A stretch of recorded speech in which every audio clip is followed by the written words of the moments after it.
एक रात, आधी रात के बाद, जब दुनिया सो रही थी, तब एक फैसला लिया जा रहा था जो लाखों जिंदगियां हमेशा के लिए बदल देगा। एक लाइन खींची जाने वाली थी, एक ऐसी लाइन जो सिर्फ जमीन को नहीं, इंसानियत को भी दो टुकड़ों में बांट देगी। ये कहानी है भारत और पाकिस्तान के बंटवारे की। एक ऐसी कहानी जिसमें सच से ज्यादा दर्द है और इतिहास से ज्यादा राज। 1940s का दौर। अंग्रेज हुकूमत अपने अंतिम दिनों में थी, लेकिन जाते जाते वो एक ऐसा बीज बोए जा रहे थे जिसका जहर आज तक महसूस होता है। देश में आज़ादी की गूंज थी, लेकिन उसी के साथ बढ़ रहा था तनाव। हिंदू और मुस्लिम के बीच की दूरियां धीरे धीरे गहरी होती जा रही थीं। लोग समझ नहीं पा रहे थे कि ये सब इतनी तेजी से कैसे बदल रहा है। क्या ये सिर्फ सियासत थी या इसके पीछे कोई और बड़ी चाल छुपी थी? एक नाम सामने आता है, रैटक्लिफ। एक ऐसा आदमी जो कभी भारत आया तक नहीं था। उसे सिर्फ कुछ हफ्तों में फैसला लेना था। एक लाइन खींचनी थी जो करोड़ों लोगों की किस्मत तय करेगी।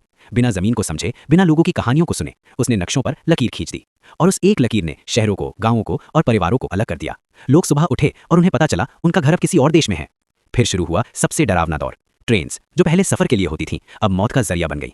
एक तरफ से लोग भर भर के जा रहे थे, लेकिन जब ट्रेन दूसरी तरफ पहुंचती तो अंदर सिर्फ लाशें होती। सड़कों पर खून था, हवा में चीखों की आवाज थी और हर चेहरे पर डर। लोग अपने ही पड़ोसियों से डरने लगे, जो कल तक दोस्त थे आज दुश्मन बन गए। एक माँ अपने बच्चे को गले लगाए भाग रही है। एक आदमी अपने घर को जलते हुए देख रहा है। एक छोटा बच्चा समझ नहीं पा रहा कि उसका कसूर क्या था। ये सिर्फ माइग्रेशन नहीं था, ये एक ऐसा जख्म था जो हर दिल पर लग रहा था। लगभग 1 करोड़ से ज्यादा लोगों को अपना घर छोड़ना पड़ा और लाखों लोग इस सफर में अपनी जान गंवा बैठे। लेकिन सबसे बड़ा सवाल आज भी वही है, क्या ये सब रोका जा सकता था? क्या ये सिर्फ एक पॉलिटिकल डिसीजन था या एक सोची समझी स्ट्रैटेजी? क्योंकि आज भी उस बंटवारे की गूंज सुनाई देती है, सरहद के उस पार और इस पार। नफरत की दीवारें अब भी खड़ी हैं और उन दीवारों के नीचे दबी हुई हैं लाखों कहानियां जिन्हें कभी पूरी तरह सुना ही नहीं गया। आज हम आज़ाद हैं, लेकिन क्या हम वाकई आज़ाद हैं उस सोच से, उस दर्द से जो 1947 में पैदा हुआ था?